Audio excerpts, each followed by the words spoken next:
నమస్కారం. కత్తిపోయి డాలు వచ్చే ఢామ్ ఢామ్ ఢామ్ అన్నట్టు ఆంధ్రప్రదేశ్ రాజకీయాలు ఒక వివాదం పోగానే మరో వివాదానికి తెరలేపుతుంది. మొన్నటిదాకా నెయ్యి వివాదం. నెయ్యి వివాదానికి ఇక చర్మగీతం పాడదాం. వివాదం వద్దు అన్నారు. అనుభవానికి వస్తే తత్వం బోధపడ్డట్టు మనకు చంద్రబాబు నాయుడు గారు ఇదేటో బౌన్స్ అయిపోయింది, పూర్తిగా బూమరాంగ్ అయిపోయింది, మొత్తం మీద మనకే తిరగబడ్డదని చెప్పి అర్థం చేసుకొని ఈయన వద్దన్నారు. ఎందుకంటే నెయ్యిలో కల్తీ వైసీపీ హయాంలో జరిగింది, 5 ఏళ్లలో ఇదే జరిగిందని చెప్పుకుంటూ వచ్చి చివరికి తామే బౌన్స్ అయిపోయి తామే బూమరాంగ్ అయిపోయి అందులో ఏమీ లేదు. అసలు నేతి బీరలో నెయ్యి ఎంతనో తిరుపతి లడ్డూలు అంతే. అసలు నెయ్యే కాదు, నెయ్యి లేదు, అంటే పాలు లేవు, మీగడ లేదు, వెన్న లేదు, నెయ్యి లేదు అని తేలిపోయింది. ఇవేమి లేకుండా కృత్రిమ రసాయనాలతో తయారు చేసిన నెయ్యే వెన్ననే ముఖ్యంగా మన నెయ్యే అక్కడ దాంట్లో వాడారని అర్థమైంది. సిట్ రిపోర్ట్ వచ్చింది, సుప్రీంకోర్టు సాధికారత కమిషన్ రిపోర్ట్ కూడా ఇచ్చేసింది, అయిపోయింది. కేల్కతం దుకాణం బంద్. ఇప్పుడు దాన్ని ఇంకెంత పెంచితే జంతువులకు వంటివి, పందికో వంటివి రకరకాలుగా మాట్లాడితే అది అయిపోయింది అనే ద్రోగానే ఇప్పుడు దాన్ని పట్టుకొని మళ్ళీ మండలిలో హెరిటేజు ఇందారపురం మన డైరీ గురించి మళ్ళీ ప్రస్తావన మన వచ్చే సత్రాన్ని తీసుకొచ్చారు విధాన మండలిలో.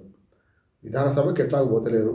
ఏదైతే ఒకరోజు సాంకేతికంగా సంతకం పెట్టకపోతే ఉన్న పదవులు పోయేటట్టు ఎమ్మెల్యేలు పోతే 11 మంది ఎమ్మెల్యేలు పోతారని చెప్పి ముఖ్యమంత్రితో సహా మన మాజీ ముఖ్యమంత్రి మన జగన్మోహన్ రెడ్డితో సహా అందరూ వెళ్ళారు, సంతకాలు పెట్టారు, తిరిగి వచ్చేసారు. ఆ తర్వాత ఇప్పుడు ఏం లేదు, మళ్ళీ పోవడం లేదు.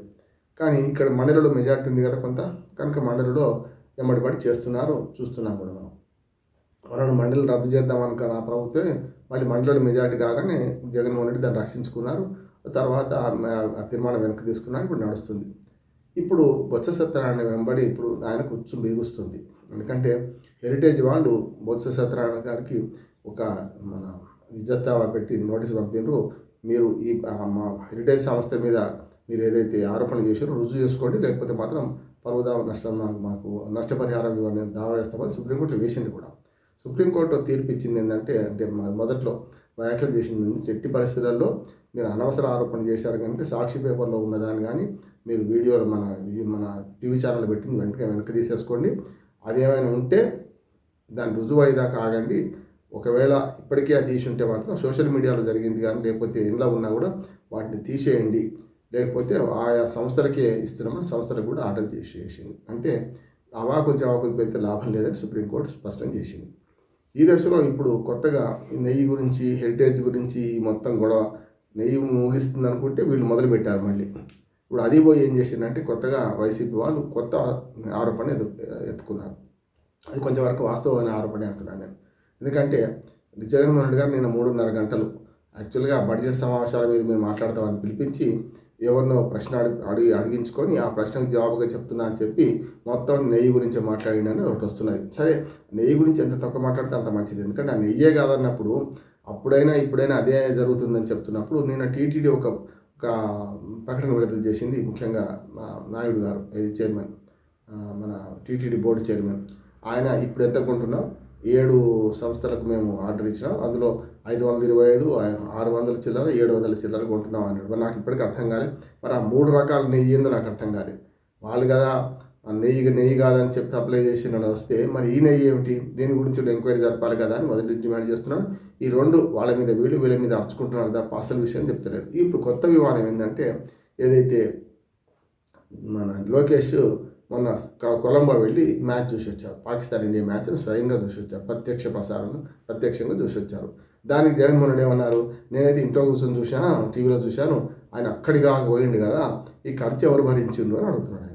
నేను ఇంతకుముందు చెప్పాను కదా, కాంగ్రెస్ మీటింగ్కి పోయిన 20 మంది మంత్రుల 15 మంది మంత్రులు 20 మంది పోయింది కదా, వీళ్ళందరూ ఖర్చు ఎవరు భరించారు, పార్టీయా లేకుంటే ప్రభుత్వమా? ఇక్కడ కూడా అంతే.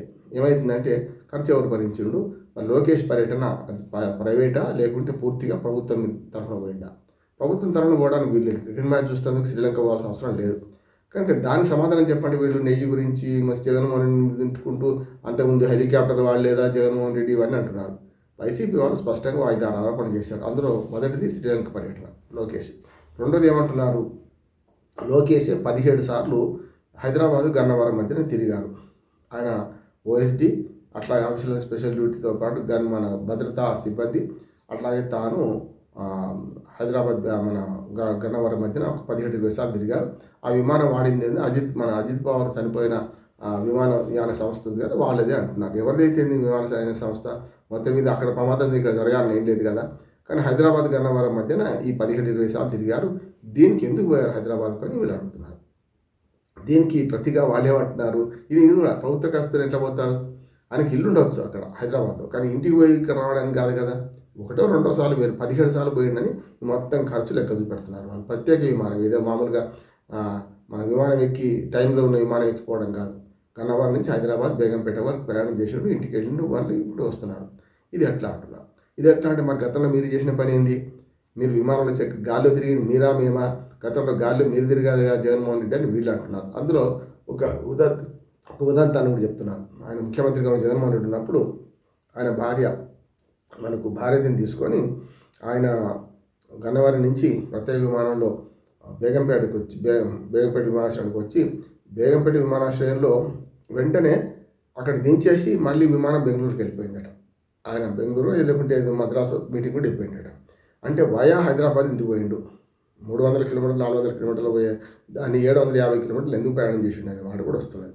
అందుకని అదొకటే కాదు, ఆయన గతంలో హెలిప్యాడ్ కట్టించుకున్నాడు కదా ఇంటి పక్కన, అట్లానే రకరకాల దగ్గర 50 కిలోమీటర్లు కూడా హెలికాప్టర్ వాడిండు కదా, 20 కిలోమీటర్లకు కూడా హెలికాప్టర్ వాడిండు కదా, అప్పుడు లేదు ఇంక గాలిలో దిగింది ఆయన కదా మేమా అని వాళ్ళు అంటున్నారు. ముఖ్యమంత్రి మేము అంటలేం కదా, మేము లోకేష్ సంగతి ముఖ్యమంత్రి ఇప్పుడు కూడా చంద్రబాబు నాయుడు గారు పోతుండ్రు, ఆయన గురించి మాట్లాడతలేం కదా. మేము ముఖ్యమంత్రి ఉన్నప్పుడు మేము కూడా పోయినాం, కానీ ముఖ్యమంత్రి కాకుండా డిప్యూటీ చీఫ్ మినిస్టర్ను ఈ లోకేష్ ఎట్లా పోతున్నారనే మాట వస్తుంది. డిప్యూటీ చీఫ్ మినిస్టర్ మీద కూడా ఒక ఆరోపణ చేశారు వాళ్ళు. ఎందుకంటే ఆయనకి ఇల్లు హైదరాబాద్ ఉంది, హైదరాబాద్ పోయేస్తానికి కూడా ప్రత్యేక విమానం వాడుకుంటున్నారు బేగంపేటలో అని. రెండోది ఏమంటే భట్టి విక్రమార్క గారికి కూడా ఉప ముఖ్యమంత్రి తెలంగాణ రన్వే దాకా కారు పోదు, దిగి నడుచుకుంటూ పోతున్నాడు. మరి అటువంటిప్పుడు వీళ్ళిద్దరికి లోకేష్కును ఉప ముఖ్యమంత్రికి కారు రన్వే దాకా మొత్తం లోపల దాకా విమానం దాకా కారు ఎట్లా తీసుకుపోతుంది, రన్వే మీద ఎట్లా తీసుకుపోతుంది అనే ఆరోపణ కూడా వస్తుంది. మరి విమానయాన సంస్థ ఏం చేస్తుంది, మరి బేగంపేట అథారిటీ ఏం చేస్తుంది, ఇవన్నీ చూస్తున్నాం మనం. అట్లాగే గన్నవరం విమానాశ్రయం అథారిటీ కూడా ఏం చేస్తుందో చూడాలి. ఇవన్నీ చూస్తే ఏమైందంటే నెయ్యి బౌన్స్ అయింది అని ఆగితే దాన్ని మళ్ళీ రేపింది వైసీపీ.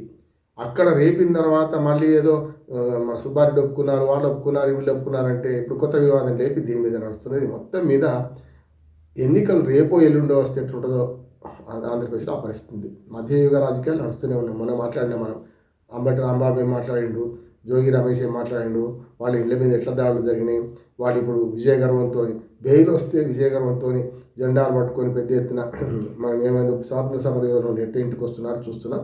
ఆ వివాదాలను పక్కన పెట్టి ఇప్పుడు ఈ కొత్త వివాదంలో నేను ఒక డిమాండ్ చేస్తున్నాను. మొట్టమొదటి నెయ్యి వివాదాన్ని ముగించమని కోరుతున్నాను. ఇప్పటికైనా సరే ఇప్పుడు కొంటున్న నెయ్యి కరెక్టా కాదా దాని మీద ఎంక్వైరీ జరగాలి. మొదటి 5 ఏళ్ళు తెలుగుదేశం పార్టీ హయాంలో ఏం కొన్నారు, రెండవ 5 ఏళ్ళు జగన్మోహన్ రెడ్డి గారి హయాంలో ఏం కొన్నారు, మూడవ ఇప్పుడు 2 ఏళ్ళ నుంచి ఏం కొంటున్నారు. దీనికి మరి ఇంత రేట్ ఎందుకు అయింది? ఆనాడు 400-350కి వచ్చింది నెయ్యి ఇప్పుడు 700 ఎందుకు అయింది అంటే వీళ్ళు ఏమంటున్నారు, 19 రూపాయలు లీటర్ అప్పుడు ఉంటే 45 రూపాయలు లీటర్ పాలైన ఆవు పాలు పెరుగుతుంది, ఎవరొద్దన్నారు. కానీ అప్పుడైనా ఇప్పుడైనా కమిషన్ నడుస్తుంది కదా, అసలు నెయ్యి అవునా కాదా, ఇప్పుడు సప్లై అవుతున్న నెయ్యి కరెక్టా అని ఒకటి చేయాలి. రెండవది లోకేష్ పర్యటన మీద మాత్రం వైసీపీ అడిగిన దానికి పూర్తి సమాధానం చెప్పాల్సింది వీళ్ళే. ఒకవేళ జగన్మోహన్ రెడ్డి గారు తప్పు చేసి ఉంటే జగన్మోహన్ రెడ్డి గారు కూడా బయటపెట్టమంటున్నాడు. ప్రభుత్వం ఎవరు ఉన్నారు ఇప్పుడు, మీరు కదా ప్రభుత్వం. కనుక ఒకటి అడిగితే ఇంకో సమాధానం చెప్పడం కరెక్ట్ కాదు. ఒకటి అడిగితే తప్పుకు తప్పు, ఒప్పు ఎప్పుడు కాదు. వాళ్ళు చేయలేదా అంటున్నారు, మీరు చేస్తున్నారా లేదని వాళ్ళు అడుగుతున్నారు. మీరు చేస్తలేరు అనుకుంటే మొత్తం బయట పెట్టండి. లోకేష్ గారే సొంతంగా టికెట్లు కొనుక్కున్నారు, ఆయన డబ్బుతో కొనుక్కున్నారు, మన కొలంబో వెళ్ళొచ్చారు. లోకేష్ గారే హైదరాబాద్కి వచ్చిన 17 సార్లు ఆయనే పెట్టుకున్నారు. ఇది ముంజేది కక్కడానికి అర్థం ఎందుకున్నారు? ఆ విమానయాన శాఖ ఆ సంస్థకు డబ్బులు ఎవరు చెల్లించారో చూస్తే అయిపోద్ది కదా అంటున్నాను. లేదు రామ్మోహన్ నాయుడు గారు ముఖ్యమైన మన విమానయాన శాఖ మంత్రులు ఆయనే మనం ఫ్రీగా ఇప్పించిండా అంటే ఉంటుంది కదా, మన లావాదేవీలు ఉంటాయి కదా. మీ విమానం నడవాలంటే, ప్రైవేట్ విమానం నడవాలంటే మేము పర్మిషన్లు ఇవ్వాలి, మరి ఇది ఫ్రీగా చేయమని చెప్పిండా, ఫ్రీ టిప్పులు కొట్టమన్నాడా, అది కూడా చెప్పాలి. ఆయన మీద కూడా ఆరోపణ చేస్తున్నారు. ఇప్పుడు అహ్మదాబాద్ విమాన ప్రమాదం నుంచి మొదలు పెడితే ఆయన మీద కూడా మన తెలుగు తమ్ముళ్ళు తెలుగు తమ్ముళ్ళు అంటే తెలుగుదేశం తమ్ముళ్ళు కాదు, వైసీపీ తమ్ముళ్ళు అన్నలు లొల్లి పెడుతున్నారు. కానీ ఇవన్నీ చూస్తే ఎందుకు ఎట్లా జరిగింది, డబ్బులు ఎవరు ఖర్చు పెట్టుకున్నారు, పూర్తి స్థాయిలో ప్రభుత్వం శ్వేతపత్రం విడుదల చేయాలి. ఈ అవాకులు జవాకులు పేర్కొనడం, ఒకరి మీద ఒకరు ఆరోపణ బురద జల్లుకోవడం వల్ల ప్రజలు అయోమయంలో పడతారు కనుక ప్రజలను అయోమయంలో నెట్టకండి అని విజ్ఞప్తి చేస్తున్నారు. లేకపోతే ఏమవుద్దంటే ప్రజలకు తెలవాలి కదా, ప్రజాధనం దుర్వినియోగం అయిందని ఆరోపణ వచ్చింది. కాలేదు అని చెప్పడం కోసం ఇంత దతంగం ఎందుకు? జగన్మోహన్ రెడ్డి గారు ఆరోపణలు చేసే వాళ్ళని నిరూపించండి, వాళ్ళను దోషులు చేయండి. మీరు నిర్దోషులైతే మీ నిర్దోషిత్వం బయట పెట్టుకోండి. కానీ వాడు అడిగితే మేము చెప్పాం, వాడేవాడు అడిగేదానికి ఆయన బుల్డోజ్ చేసుకుంటే లాభం లేదు. ఇప్పుడు పూర్తిగా ఆంధ్రప్రదేశ్ రాజకీయాలని కులగజ్జి రాజకీయాలు, బుల్డోజ్ రాజకీయాలు, మళ్ళీ అట్లాగే ఈ మన డైవర్షన్ రాజకీయాలు, డైవర్షన్ పాలిటిక్స్ నడుస్తున్నాయి. మైండ్ గేమ్ రాజకీయాలు, డైవర్షన్ పాలిటిక్స్ నడుస్తున్నాయి. ఈ ప్రజలను మాత్రం అయోమయాలు నెట్టడమే కాకుండా చూడాల్సిన బాధ్యత ఈ ప్రభుత్వానికి. అప్పటి నుంచి ఇప్పటిదాకా అన్నిటిని ఎంక్వైరీ చేయండి, దోషులు ఎవరో తేల్చండి.